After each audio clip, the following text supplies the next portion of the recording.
So here we have some small trash bags, and they can hold up to 4 gallons, and there's about 90 of them in here. So let's see what it looks like.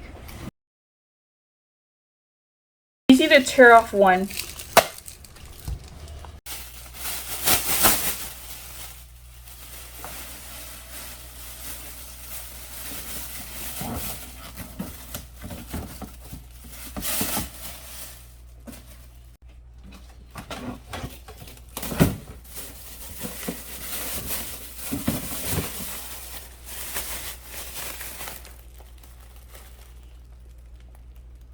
Test it out to see if it can actually hold 4 gallons.